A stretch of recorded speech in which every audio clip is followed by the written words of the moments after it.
우크라이나가 일주일도 안 돼 두 번째 러시아 장군을 제거했습니다. 블라디미르 푸틴은 점점 자신이 안전하지 않음을 깨닫고 있습니다. 수년 동안 그는 전쟁이 우크라이나에만 머물 것이라고 생각했지만 오늘 우크라이나가 그것이 아니라고 증명했습니다. 그들은 암살 명단에서 이름을 하나씩 지우고 있습니다. 오늘 아침 모스크바 한복판에서 대규모 차량 폭탄이 크렘린에서 불과 몇 분 거리에 있는 러시아의 최고 장군을 제거했습니다. 이건 평범한 군인이 아니었습니다. 이 사람은 푸틴의 측근이었죠. 하지만 그건 시작에 불과했습니다. 수천 마일 떨어진 지중해에서 우크라이나 드론이 그림자 유조선을 추적했습니다. 또한 푸틴의 가장 가까운 친구이자 그가 아끼는 첩보 책임자가 그 배에 탔다는 보고가 있습니다. 메시지는 분명합니다. 만약 당신이 우크라이나의 명단에 있다면 숨을 곳은 없습니다. 지금. 푸틴은 이를 암살 작전이라 하지만 저는 분명 전혀 그렇지 않다고 말씀드립니다. 이것은 특별 제거 작전입니다. 그러니 자세한 내용을 살펴보겠습니다. 여러분 화면에 보이는 것은 오늘 아침 공격의 여파입니다. 러시아 수사 당국에 따르면 모스크바 한복판에서 장군이 차량 폭탄에 의해 사망했습니다.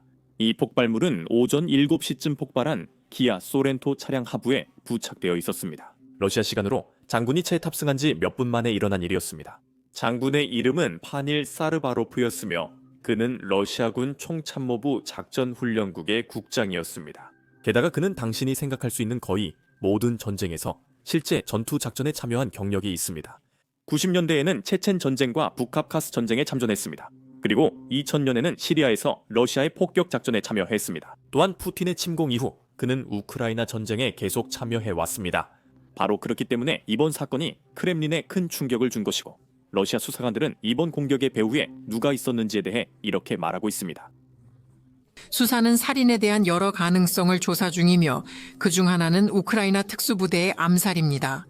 수사는 수사 커뮤니티에서 주시하고 있습니다. 수사위원회를 대표하여 그리고 여러분이 장군의 이력서에서 짐작할 수 있듯이 그는 크렘린 내부와 푸틴의 측근 그룹에서 중요한 인물이었습니다. 우리는 크렘린이 러시아 대중에 공개한 여러 영상에서 그를 본 적이 있습니다. 여기 그 회의 중 하나의 스크린샷이 있습니다. 우리는 그가 푸틴 바로 옆에 있는 것을 볼 수 있습니다.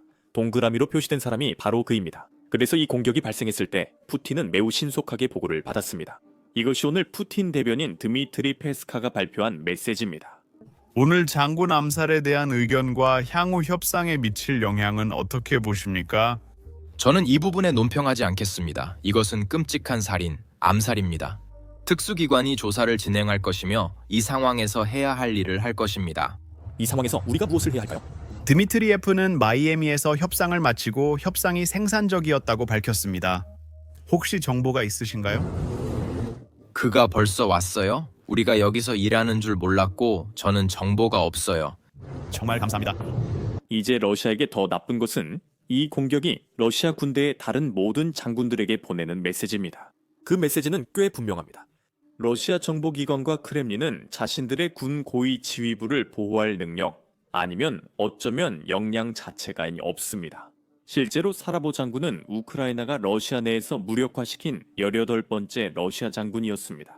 그중 3명은 실제로 러시아 제국의 심장부인 모스크바 안에서 발생했습니다. 여기 올해 4월 암살 발생지를 보여주는 지도가 있습니다. 모스크바에서 폭스바겐 차량 폭파로 모세렉 장군이 사망했습니다. 정확히 1년 전 2024년 12월 이고르 키릴로프 장군도 모스크바에서 폭파로 숨졌습니다. 이번엔 스쿠터 폭탄이 사용됐습니다. 많은 분들이 그 영상을 보셨을 거라 생각합니다. 블랙박스 영상에는 모스크바 아파트 건물 밖에서 폭발 장치로 인해 이고르 키릴로프 장군과 그의 조수가 사망한 순간이 담겨 있습니다. 그리고 물론 오늘은 사라토프 장군도 모스크바 안에서 처리되고 있었습니다. 장군 한 명을 잃는 것만으로도 큰 보안 실패입니다. 2명을 잃는 것은 부주의처럼 보이지만 1년이 채 안 되는 기간에 3명을 잃는 것은 그건 체계적인 실패로 보입니다. 이 말은 러시아 장군들이 이제 남의 시간을 빌려 살고 있음을 알게 됐다는 뜻입니다. 이 모든 것이 충분히 나쁘지 않은 것처럼 러시아 최고 사령부에 또 다른 큰 타격이 있었습니다. 하지만 이번에는 지중해에서 일어났습니다. 여러분이 보신 영상처럼 우크라이나군이 전례 없는 공격으로 지중해를 건너던 그림자 함대 유조선을 타격했습니다. 이 일은 불과 며칠 전인 12월 18일에 일어났으며 가장 놀라운 점은 공격이 우크라이나 국경에서 약 2000km, 즉 약 1200마일 떨어진 곳에서 발생했다는 것입니다. 이 말은 러시아 장군들에게 더 이상 숨을 곳이 없다는 뜻입니다. 이 영상은 헥사콥터 드론이 리비아 해안 근처에서 러시아 선박을 들이받는 장면을 보여줍니다. 이 공격이 그렇게 큰 사건이었던 이유는 지중해 국제 해역에서 일어난 최초의 사례이기 때문입니다. 이것은 러시아 유조선들이 이 지역을 항해하는 것을 주저하게 만들 수 있다는 의미이고 푸틴에게 가장 큰 타격을 줄 수 있습니다. 지금 그의 은행 계좌에 말이죠. 이번 공격의 타이밍은 더할 나위 없이 완벽했습니다. 그렇지 않습니까? 이 공격 공개 당시 푸틴은 러시아 국민 대상 생방송 질의응답을 진행 중이었습니다. 저희 채널에서 그 부분을 잘 다뤘어요. 뉴스가 공개되자마자 그는 공격과 러시아의 대응에 관한 질문을 즉시 받았습니다. 그의 답변을 들어보시죠. 지중해에서 또 다른 유조선이 공격을 받았다는 소식을 접하고 있습니다. 네, 아시다시피 그들은 어떤 실용적인 목적을 추구하고 있습니다. 보험료를 올리고 싶어 하지만 이것이 그들이 바라는 결과를 가져오지는 않을 것입니다.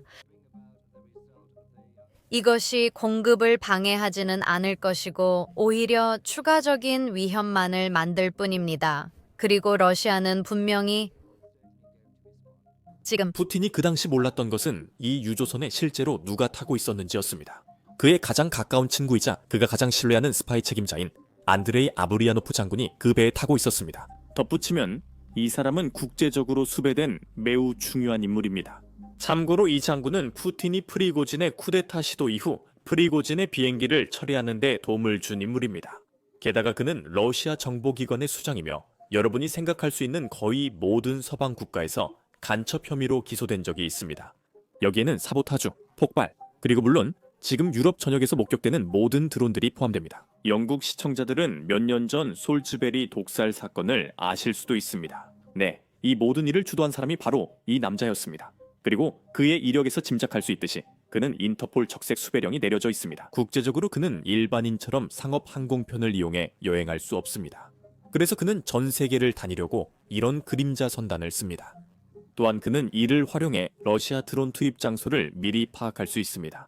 하지만 불행하게도 이번에는 잘못된 유조선을 선택했습니다. 우크라이나 드론이 유조선을 공격했을 때 선상에 약 9명이 있었기 때문입니다. 7명이 다치고 2명이 사망했으며 그 중에는 우리 친구 안드레이 아류나보프 장군도 있습니다. 이제 여기서 이 뉴스에 대해 일종의 공지사항을 말씀드리고 싶은데 그가 사망했다는 것을 확인해주는 소식통들이 있습니다.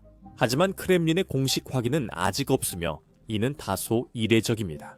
여러분도 영상 처음 기억하시겠지만 오늘 아침 사망한 장군 소식을 크렘린이 아주 빨리 확인해줬기 때문입니다. 아주 희박하지만 이 장군이 부상만 입고 배에서 죽지 않았을 수도 있습니다. 그러나 다시 반론을 제기하자면, 제 주장에 대해 스스로 반박하자면 이 사람은 국제적으로 수바이 중인 인물입니다. 게다가 그는 크렘린이 소유를 부인하는 그림자 함대를 이용하고 있습니다.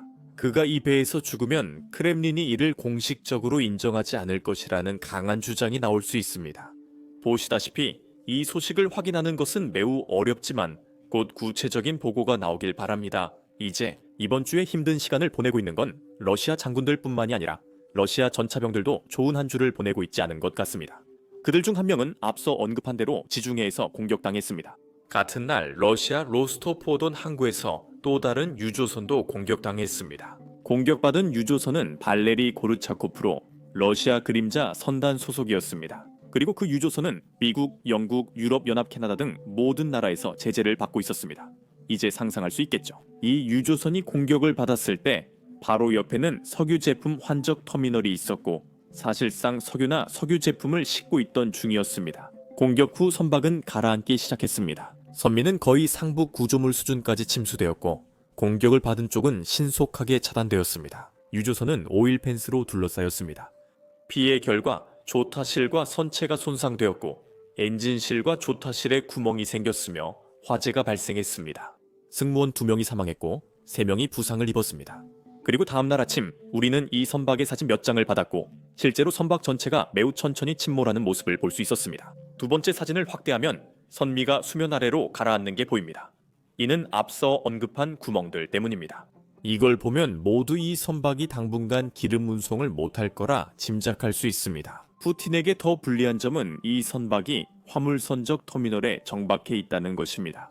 즉, 그 선박을 옮기기 전까지는 그 터미널을 이용해서 추가로 섀도우 탱커에 화물을 실을 수 없다는 뜻입니다.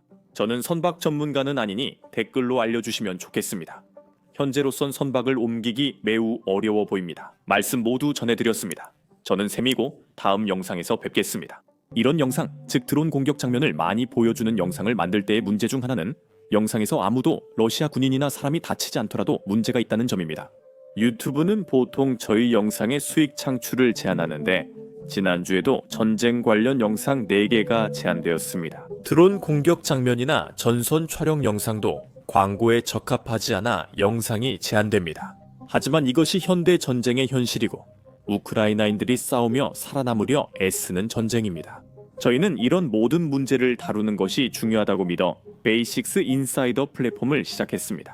저희가 처음부터 직접 만들었기 때문에 아무런 제약이 없습니다. 저희는 드론 공격 영상을 흐리게 처리할 필요도 없고 최전선 영상도 흐리게 처리할 필요가 없으며 러시아 공군 기지가 파괴되는 장면도 흐리게 처리할 필요가 없습니다. 저희는 사이트에 광고를 전혀 싣지 않습니다.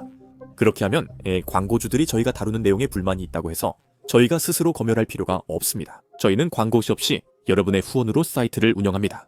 그래서 이런 콘텐츠에 관심이 있으시고 저희 영상을 검열 없이 시청하고 유튜브에는 올릴 수 없는 보너스 콘텐츠도 보고 싶으시다면 꼭 basicsinsider.com에 가입해주세요. 설명란에 링크를 클릭하시거나 화면에 보이는 QR코드를 스캔하셔도 됩니다. 가입하시면 저희가 이미 업로드한 모든 콘텐츠와 앞으로 업로드할 모든 영상을 시청하실 수 있습니다. 여러분의 후원이 채널 운영에 큰 힘이 됩니다. 감사합니다. 저는 샘이고 다음 영상에서 뵙겠습니다.